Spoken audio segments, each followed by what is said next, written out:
Hi everyone, TFGTV here, back with another video.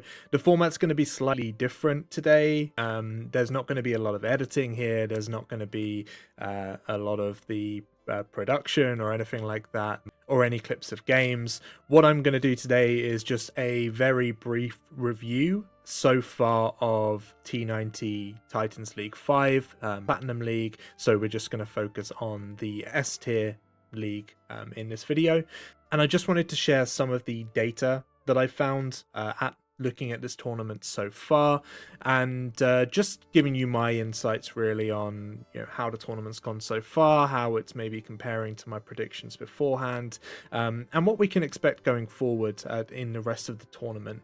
As you can see, based on the Liquipedia information, we are 3 rounds in, with 2 more rounds of the group stage left to be played before we move into the playoffs and the knockout stages.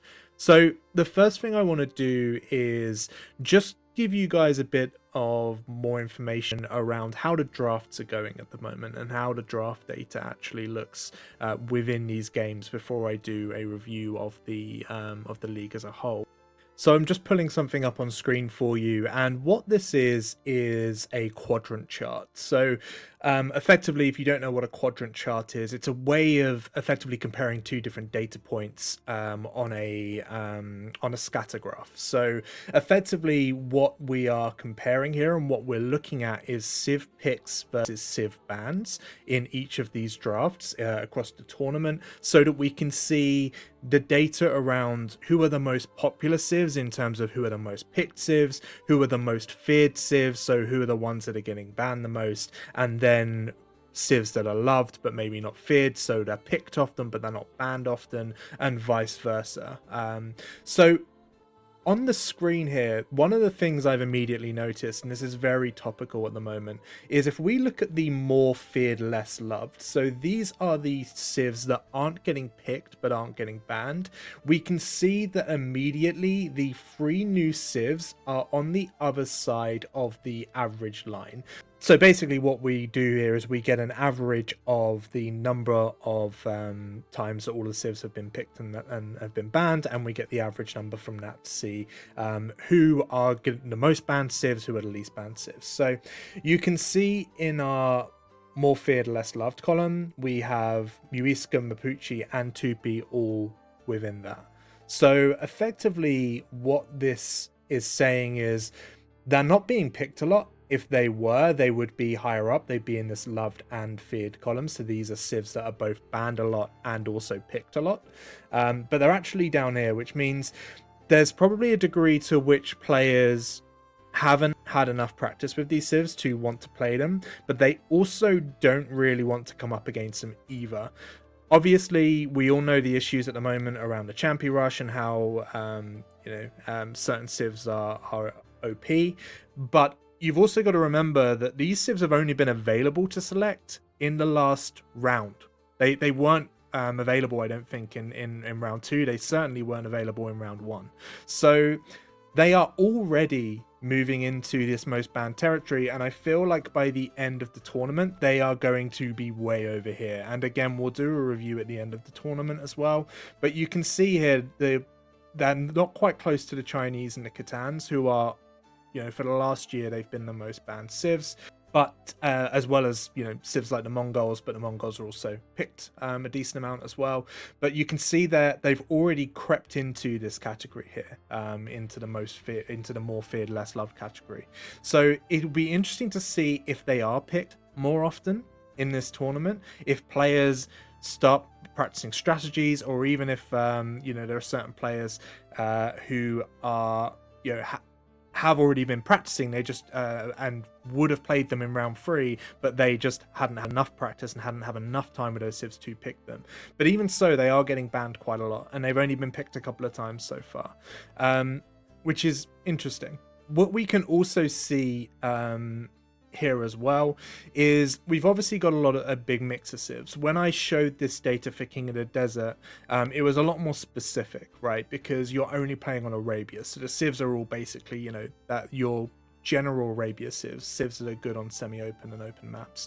But what we can also see in this data And what's interesting in this data is, even though there's not a lot of semi-open maps, we've only really got Valley and Slopes and maybe Reverse Acropolis that would fit your general kind of Arabia style map, or similar to an Arabia type map, where it's going to encourage a lot of meta play, a lot of scouts, sort of archers, a lot of skirmishers, longer feud ages rather than trying to get to Castle Age, and taking advantage of power spikes or fighting on water, stuff like that. So when I look at this data, it actually is quite similar to the King of the Desert data. You've got you've got Khitans and Chinese who are banned quite a lot. Byzantines are getting banned more, and I feel like that's again just down to number of water maps, number of hybrid maps that are available to play. Obviously, we've got maps like Coast Arena now as well, which is a hybrid map, but it's also a closed map, which is very interesting. And a civ like Byzantines would be very strong on a map like that.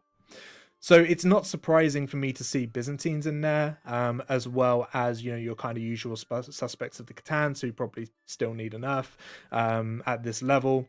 Chinese, who are, again, just we know how and why the Chinese are so good. I've talked about it in my videos before. In the hands of top players, they have an exceptional win rate there as well. So not surprising to see those in the more banned, less played, just because they are banned so often. You can see the Chinese are they can't be played that much just because they are banned so often.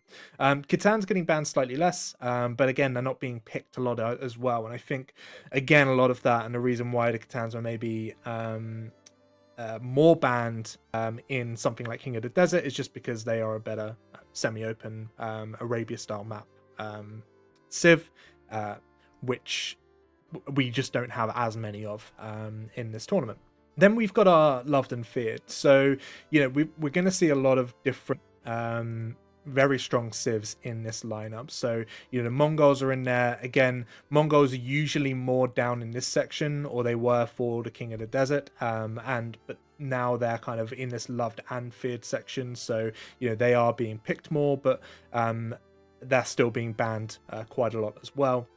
Wei are in there as well, which is not surprising. I think, there are still a lot of players saying that Wei are OP. And again, they can be effective on different types of maps because of their eco bonuses. So they can be utilized on closed maps. They can also be utilized, I think, on semi-open maps too. Interesting as well here to see the Bengalis, the Koreans, both civilizations that have a very strong phosphor, I think, as well. I know we've seen the Bengalis try it a couple of times in this tournament on Reverse Acropolis, doing the phosphor strategy. Koreans also can do that just because they've got a very powerful wood and gold unique unit. Interesting as well to see Inca in this position. Inca are obviously affected by this new DLC as well, and the new changes to the Mesoamerican civs, and obviously one of the Champy rushes that's so powerful at the moment, one of the best civs to do that, as Phosphor and Hera have both talked about, is with Inca. So it is interesting to see them in this loved and feared. I do wonder if they will be more in the banned section again as this tournament goes on, based on those changes, because they were picked in rounds 1 and 2, and were doing absolutely fine. They've always been quite a solid civ, and a favorite amongst S tier players particularly. But I do wonder if they will be more banned than played as we go through. Other civs I'm not surprised to see here are Japanese, Malay, Dravidians, Armenians, any civs, and these civs specifically, Persians come into that as well, that are strong on both water maps, and so water maps, hybrid maps, but also closed maps as well. Dravidians, I think, especially with Monocle, they've been played quite a lot of Monocle, and also African River as well, just because of their bonuses around fishing, and the fact that they have bonuses suited to early man-at-arms play, and being able to have strong skirmishers as well. So Dravidians have actually been picked quite a lot, and they've also been banned quite a lot for that reason, I think. I also did a video on this the other day as well. I say the other day, it was about a week or so ago, on Civ wins. Dravidians generally do quite well against the Italians. The Italians, again, are a very popular Civ. They are picked quite a lot and they're not banned a lot. And I also think that on hybrid maps, on water maps, Dravidians can be picked as a strong counter if the Italians are selected as well. We've also got Civs in here, again, that suit playing on closed maps. We have a lot of closed maps in this map pool. So you've got Civs like the Portuguese, Bengalis, Georgians, Burgundians, Malay, Bohemians, all Civs that can be very strong on closed maps. One thing that is interesting about the Bohemians is they've been selected 5 times on Quarry, and they've only won twice. And I think this is indicative of how Quarry is being played. I would consider Quarry more of an open or a semi-open map than a closed map. And the reason why is because the tree barrier is only like 50 wood, right? That can be chopped through very easily. And we've seen a lot of games be very open. And I think I saw in a Gold League game, one of the Gold League games between Veleza and Doubt, it turned into an open map, and Veleza had to wall off, and the players had to wall off. And it's one of those false senses of security. You've got that, and players have been outposting it. I've seen a lot of different tactics around this. But when you are playing that type of map, I see it as more of I think it's more of an open map, but but you could also call it a semi-open map. And when we do, there is obviously that element of gold control in the middle as well. So it's a very unique map, but I don't necessarily think the Bohemians are the right type of pick for that map. And I think that's kind of shown so far. They've won again, we've got very small sample size to go on here, but I think Bohemians are a lot better when they aren't going to be under any early pressure. And I think the idea that you cannot exert early pressure on a map like Quarry, and the focus is again gaining at control of the middle, making sure you're not attacked down the sides. I think players need to be aware that they are going to likely experience some early pressure, and I think Civs that are more suited or more flexible in their play style, not specifically just for closed maps, are doing better here. And we'll look at that data as we go through this video as well. And then in the more loved, less feared column, we have Vietnamese, who are by far the most played Civ, and are they have very few bans. And I think as well, Vietnamese are so flexible. You can play them on so many different maps. You can play them on open maps. You can play them on semi-open. You can play them on closed maps. They are just one of those civilizations, particularly in 1v1, they're just very strong. They've got a lot of different options, whether it's, you want to go down the elephants route, whether you want to go for archers, whether you want to go for skirms, they have some really strong eco bonuses as well. And particularly on a lot of these maps where you have water, where you have land, they can snowball very quickly. And so having a Civ with those types of eco bonuses can also be really strong. Italians, always a common pick. And again, Civs that have that kind of timing bonus or that discounted Imperial Age are always going to be strong, particularly when you have, those anti-gunpowder units, when you have like Condottiero, where you have really strong gunpowder as well, are always going to be popular in S-tier tournaments. Again, they're strong on water, strong on land, strong on closed maps. There is a lot of opportunity to be able to use Italians, and so it's unsurprising that they've been picked quite a lot. Maya as well are very, very commonly played. Again, not a lot of semi-open maps, but if you are going to play semi-open maps, then Maya are going to be one of your top picks, and they are quite a lot. Maya and the Chinese are two of the most played Civs on semi-open maps. So again, unsurprising to see them in there. Then you've obviously got some Civs down the bottom that have been picked, but really haven't been picked all that much. So you've got Hindustanis, which I was a little bit surprised to see them so low down. I think Hindustanis can be strong on a lot of these maps as well. For the number of water maps, you maybe have thought the Vikings and Lithuanians on hybrid maps would have been picked more, but they haven't. And I think if when we go and look at the map bans as well, we'll be able to see maybe why, and that's just because, you know, spoiler alert, the water maps are getting banned quite a lot. We've also got you know, some more kind of rogue picks down here, like Britons, Berbers, Celts, Burmese, Goths, Saracens, all getting kind of small number of picks for probably specific strategies or as specific counters, but not necessarily as commonly as some of the more popular civs that we've talked about. When we look at this map by map, so African River, we've had mainly the Dravidians. They've been played 3 times. Inca have been played twice. Koreans twice. Mongols twice. So unsurprising there about the Dravidians. You know, African River I've described as a chaotic maps. And chaotic maps having an Eagle Warrior is good at the start. So again, Inca are a good play. I think if they don't get banned, they'll be, and African River selected, I think they'll be selected more on that type of map as well. Dravidians just because of their Shorefish collection and things like that. Bypass, we haven't had one standout civ. We just had a lot of, you know, what you would expect players to play on Bypass, you know, a lot of very strong closed map civs, so Bengalis, Burgundians, humans, Italians, Malay, Spanish, Turks. Coast Arena, the main picks have been Italians and Malay. Again, not really surprising here. Both civs are strong on hybrid maps, both civs are strong on closed maps. So, you know, there's been a couple other picks here, so more kind of pure closed map civs like Turks and Bohemians, but also, you know, civs are strong on closed maps and water as well, like Bengalis and Portuguese in there too. But interesting to see how that develops.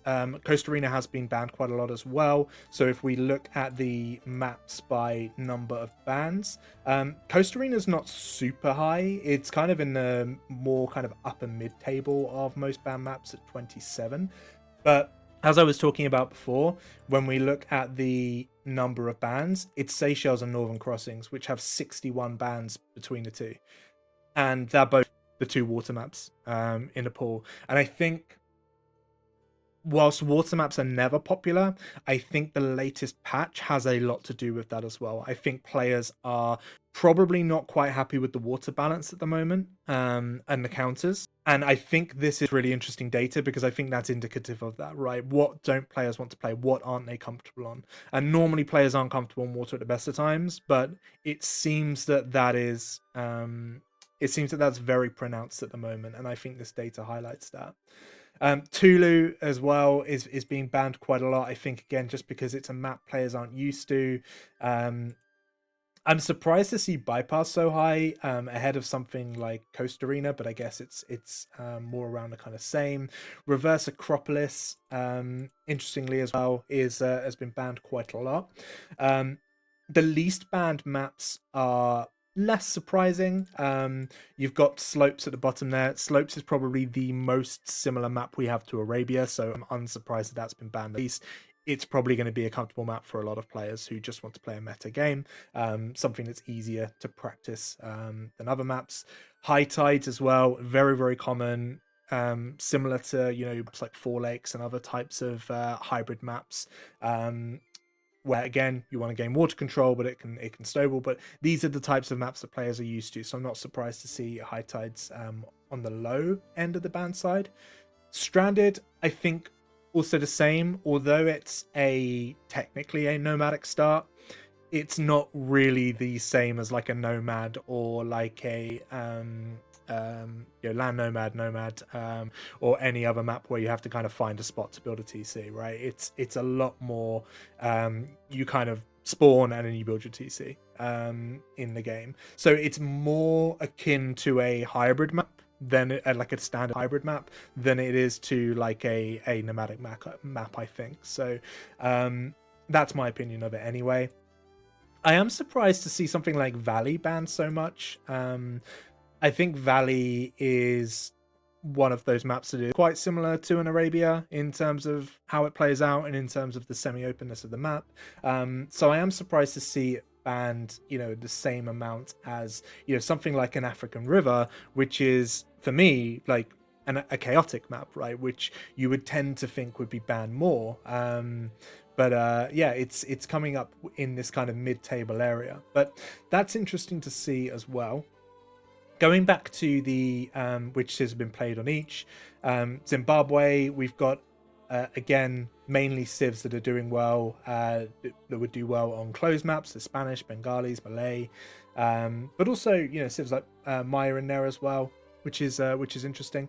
On high tides, again, kind of usual suspects you'd expect. Good hybrid maps: Civs, Wu, Persians, Japanese, Dravidians. Georgians are the most played on high tides as well, which is interesting. I remember a time where Georgians were being banned quite a lot. I feel like Georgians are now kind of more part of that main set of Civs that players like playing. They are within that loved and feared index on the quadrant chart as well, which I think is unsurprising now. I feel like they've been nerfed from if you remember, they were super OP for a long time, and then they got nerfed, and now they are kind of in that pool of, okay, it's a strong Civ, but it's not OP. And then another unsurprising set of Civs on Monocle. Again, we're looking at Civs here that are really good early game. So Mongols, again, really good early game. Japanese, Dravidians, Romans all have really strong infantry. Those early MMA attacks on the exposed ponds near the fish, that's been the meta play on Monocle. And Armenians as well, right? That option of being able to get into longswords in feudal age, really, really strong, especially with that faster collecting food source of the fish as well. You can get some really nice timings on Monocle with Civs like the Armenians, Dravidians, Japanese, in terms of putting pressure on your opponent early. Mudflow, quite interesting to see the Burgundians there. I think Mudflow is quite an open map. Japanese there as well, Khmer there too, but again, not too many different Civs that Civs played there. Northern Crossings, we don't really have enough data, but again, Armenians have been selected twice on that. And then we get to Quarry, and this is what I was talking about. So when we look at Quarry, Bohemians are the most selected Civ on Quarry. They've been played 5 times, but if we look at the Civ wins per map, and then we go to Quarry, what we see is just a 40% win rate there for the Bohemians. So they've been played 5 times, but they've only won twice. There's not a whole lot of other data here just because the Bohemians have been selected so often. But I think that is slightly interesting that the Civ that's been selected the most times for this map haven't really turned that into wins. And obviously if they'd won one more, you know, that data switches quite a lot. So we've got a very small sample size and we still have to take that into account. But I still think when you look at these other Civs here, like Malay, who I think can be strong on closed and semi-open maps, Burgundians can be strong, Celts as well can put on strong early pressure, Inca, they're a lot more flexible. Same with the Vietnamese as well. And I feel like those Civs, as the tournament goes on, I feel like we're going to see more of those Civs played on this map. But yeah, that's just my opinion. I might be wrong. Well, we might see a lot more plays for the Bohemians and they might get a lot more wins. But I just feel that this is much more of an open map than maybe it looks from the outside. So when we go to look at the back to the Civs played by maps, Reverse Acropolis, interesting to see the Bengalis played 3 times. I think the majority of those were phosphorus strategies. I don't believe the majority of them paid off. I know that the main one was the Viper in his game versus Vivi, where he lost to Vivi and it was a bit of a disaster and led to him losing the series. But I think also maybe did Dragonstar try it as well? Yeah, Dragonstar tried it against Vivi, again lost to Vivi, trying that Bengali strat. And I feel like it's just not the way, you know, like the thing with these phosphorus strategies, right, is that on something like Arabia, particularly the new Arabia, they can be so powerful because it's so easy to get the short walls down. I think in something like Reverse Acropolis, it's so much harder to withstand that pressure, particularly when you've got hills all around you. I think it's harder to run your vills, and I don't know. I feel like the more players do this, the more players are going to be able to react to it. It's like, you know, if you follow any sport, when a new meta evolves, when a new way of playing evolves, people figure it out and they learn to play against it and they know what to do against it. And then once they've kind of done that, it's kind of over. You've kind of got to change tactics a little bit. So it will be interesting to see if this fuss through is tried more and tried more on Reverse Acropolis again. But I feel like after Dragonstar failed with it, after the Viper failed with it, maybe it's just Vivi, but I feel like this is going to be a situation where it may not be tried super often. But let's see. Seychelles, again, we don't have a lot of data. Slopes, this is where Hindustanis are actually being picked. No surprises in any of these Civ selections. Hindustanis, Chinese, Inca, Japanese, all of these are Portuguese away. They're all Great Arabia Civs as well. So none of those are particularly surprising or interesting. Italians, again, this is where when we look at a map like Stranded, this is what I was talking about in terms of it being less of a nomadic map, more of a hybrid map. Again, the Civs selected here, like Italians, Malians, Persians, are not bad at all on nomad maps. A decent nomad start. Civs. But again, these are very, very popular hybrid map Civs. Italians, Malians, Persians, Dravidians, Japanese, Wu. They're all Huns as well. Are all utilized commonly on hybrid maps. So not surprised to see those on Stranded as well. I just want to see the Italians win rate on Stranded 2. So the Italians have 3 out of 5. So again, very, very similar to the Bohemians in terms of one win can swing it. But Italians having like an average record on there. Persians have 3 wins out of 3, and Dravidians have 2 wins out of 2 on Stranded so far as well. Persians just with that really, really strong bonus in terms of Docs and TCs producing quicker. You can just snowball into a lead very, very quickly with that Civ. And if that's unchecked, then and you can't do damage, and it's very hard to recover from that. Okay, so going back to the maps, Tulu, we just don't have that much data just because it's been banned a lot. And then on Valley, again, we can see a lot of Civs that you would generally see used on semi-open maps. So Vietnamese played 7 times. Let's have a look at their wins on Valley. So Vietnamese have only won 2 out of 7 of their wins on Valley, which is interesting. Georgians have 2 out of 2. Maya have 3 out of 4. 2 out of 7 is starting to lean into data where we can look at and go, oh, that's interesting. Maybe Vietnamese aren't as strong on this map as players might expect. Or maybe there is a a strong counter to them as well. So that is an interesting one. The fact that the Vietnamese have been chosen 7 times on Valley, and they've only won 2 of those games. So be interesting to see if they are continued to be picked or seen as a strong pick on Valley. So overall then, again, we kind of looked at this already, but Civs by bans, Civs by picks, right, already kind of looked at. Civs by plays. So the Civs that have been most played of the Vietnamese, 14 times. Again, just when you've got a map pool like this, which has so many different types of maps, this is where this data is interesting, because it kind of lets you see, well, if I need a Civ, I need a clutch Civ that I can maybe use on multiple different maps, where I'm not going to get too surprised, by anything, or I've got an option. Vietnamese seem to be up there for a lot of people. Japanese, Italians, Dravidians, Bengalis, and Persians as well have been played quite a lot. And that's interesting to see, because it just kind of gives us an indication of one, what the map pool actually looks like, but also when there is a varied map pool, the Civ at the top, being quite a flexible Civ is quite an interesting piece of data, I think. So we've looked at map bans. In terms of map picks, so these are the when they've been chosen as a home map by players. Slopes is at the top, which is unsurprising. Zimbabwe has been picked the same number of times as Slopes, and I do wonder if that's because of the extra hunt.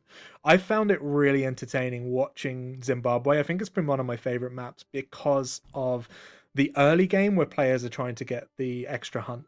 And trying to Black Forest bring in 5 or 6 at a time. Viper, I saw do this, MBL, and just even when they lose a Vil or when it doesn't go well, they will just keep going back to try it again and again. So I think that might be the reason. I think players look at that as seeing as like, I could get a really strong early advantage here, and it's just that risk versus reward, which is quite interesting because it's very different to something like slopes, where I think that encourages much more kind of meta play, whereas Zimbabwe is, I feel I'm backing myself here to get like a really strong early lead based on the amount of food I can collect. I'm also interested to see that African River's so high as well. Normally, chaotic maps aren't favored in S tier tournaments just because so much can go wrong. When you spawn that close, same with Monocle as well. But again, it seems to be quite popular, and I think maybe that's the case of players wanting to make something chaotic. We have situations, and we have a lot of situations in these groups where there are mismatches in terms of player quality. You've got Rapard, for example, who's in the same group as Leary, Tato, and BL. You've got Siscan in group with Yo, Hera, Vinchester. Lucho is in that group as well. You've got Running, who's not doing too great at the moment. I think he's been swept in every series so far. And even in the Vipers group, right? You've got players like, Viper's not been doing that well. But again, you've got players where you would maybe think, okay, they're thinking I'm the underdog here, I need to do something different. And I feel like that's where maybe Monocle, African River, these types of maps are coming up as well. For players who are basically just like, you know what, I am going to try and cause some chaos here, and I'm going to try and get a win that way. And I don't want you to be able to play a safe map, which, if you're the underdog, you don't want to play a game with your opponent, because the chances are they're probably going to win that game, everything being equal. So again, interesting to see. No surprise in terms of Northern Crossing as the Seychelles being so low down, just because they've been banned quite a lot. I think based on the water balance at the moment. In terms of the actual series so far, I think when we go through the rounds here, when we look at Leary Licks 3-0, Tato Bars 2-1, MBL 3-0, I don't think any of that was a huge surprise. One of the things I did my predictions. I'm going to show that up the top, so you can click on that if you want to look at my predictions of TTL before it started. One of the things I got very right was Hera beating Yo 3-0. I did say he would sweep Yo. Vinchester beating Yo, I think I also predicted as well. Interesting, Siscan's done a lot better than I thought. I didn't think he'd beat Lucho. I thought Lucho would win that, and the fact that he came out on top there is really strong from him. I well over predicted Running. I thought because there's so many closed maps, Running would pick up games at least in all of these and maybe get some wins. He has been swept every time. And when we look at the maps he's picked, he's been playing on things like Coast Arena, which you'd expect him to maybe do well on. He's had games on Zimbabwe. He's had games on Tulu. And they're games that you would expect him to pick up, but he just doesn't seem at it. And also, Nikov was excellent in his series against him. I think Sebastian's one of the best players in the world right now. And I think as well, Lewis is clearly feeling himself at the moment. Beating freaking Andy, sweeping Running, getting a game off ACCM, putting himself in a strong position in a group as well. So interesting to see how that group's playing out. Again, when we talked about Group D, when I was looking at the predictions, I was saying it depends what Viper shows up, right? And the Viper has been very hit and miss. He's completely swept Dark after his series against Vivi. Then he turns up to Dragonstar, and Dragonstar beats him in that series as well. And I feel like the next two games for Viper aren't going to be easy as well against Sito and Mihai. I don't think Viper's going to drop into gold. I know there's a bit of banter about that, but I feel like the chances that the Viper even gets into the playoffs are tricky now. It's not going to be easy. So it would be interesting to see how he does. I think, a locked-in Viper is still, for me, one of the top 3 players in the world, right? If Viper's on his game. There are only probably maybe 2 players in the world better than him, and I think that's Hera and Leary.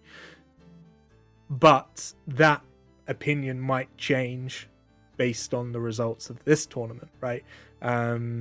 and yeah, and how he fares, because if you're looking at this group, you would think Viper needs to get through that group. And I think if he doesn't get into playoffs, I don't think he'll drop down to Gold League. I don't think that's a situation that's going to happen. But yeah, it's not looking great at the moment. But I think that's where I got a lot of predictions wrong, because I think I predicted Viper to at least win those series, even if he wasn't sweeping. So another interesting one was Leary beat Tato 3-0. I think I did predict Tato to win that based on the history between them, but I think this maybe just shows, I think there is a clear separation happening now. I do a lot of videos on Legends of DE and players over the DE era. DE era started in 2020. A lot's changed in those 5 years, 6 years, almost, that we've had. And one of the things that I am getting used to now is the idea that play Tato, Yo, and the Viper aren't Tato, Yo, and the Viper of 2-3 years ago. Whereas I think the top two now are, I think, indisputably Hera and Leary. I don't think that's up for debate. But now I see players like Winchester coming in and beating Yo. I see players like Sebastian. I see players like Lewis. I see players like ACCM even, who's in the same age bracket as Tato, Viper, and Yo, but again, just pulling out crazy performances and is doing really well. 3-0 versus Nikov, 3-0 versus freaking Andy, beating Lewis as well, just playing really strong. So I think there is I've talked about this in other videos as well, changing of the guard coming, and I feel like there are signs in this tournament that that's happening with Viper's performances, Yo's performances, and also Tato's performances as well. And I think that gap between Hera, obviously at the very top, Leary probably about there, and then the other guys are probably down here at the moment. But again, a lot of that's recency bias. Easy to forget that the Viper made it to the final of King of Desert just last month. 3 months ago now. God, this is a long tournament. But yeah, it will be interesting to see how the rest of this tournament plays out. Interesting to see, for example, how far Lewis can make it in the tournament, how far Sebastian can make it, ACCM. Can they put a challenge down to the likes of Hera and Leary, where maybe Yo, Tato, and the Viper can't? But we'll see. In terms of predictions for how these groups are going to end up, I think, Licks and Rapard, I think when I was doing my predictions, that was the kind of the top four that I had in mind. Bowles has been doing really well. Would not surprise me to see him qualify to the next round. Tato could drop out. I don't think any of those players will drop into gold. I think that will be Licks and Rapard. But stranger things have happened. Even if people didn't like the series finale.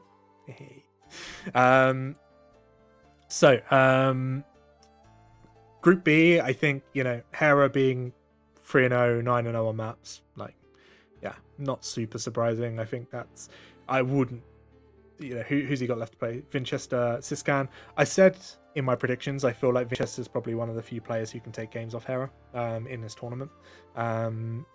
And I think Hera probably only loses one game, if that, the rest of this group stage.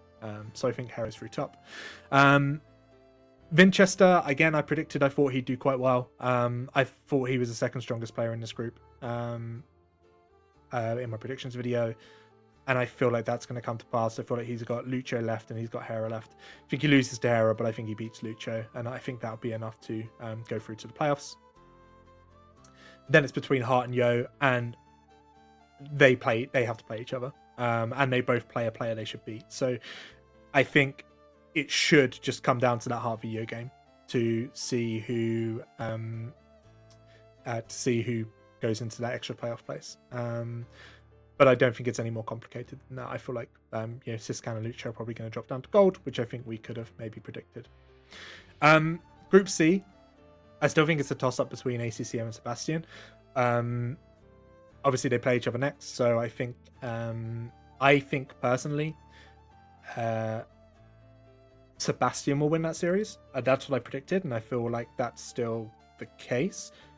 But ACCM has been very strong and has looked very good. But I do think Sebastian's slightly better. I think he definitely will be better. You know, but I feel like that would be a nice marker for Sebastian to lay down, beating ACM. But I still feel like Sebastian can top this group. Lewis looks pretty hopeful for the playoffs. Him versus Nikov will be interesting because, you know, it's basically like a guy who's been around the scene for a long time in Nikov versus a guy who's very, very new to the Esto tournament scene. So again, it would be really, it will be laying down a marker for Lewis for him to turn up to that Nikov game and win. And I think that would be enough then to get him into the playoffs.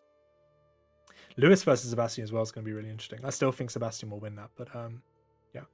I think running goes down now. I don't think there's a lot that's going to save him.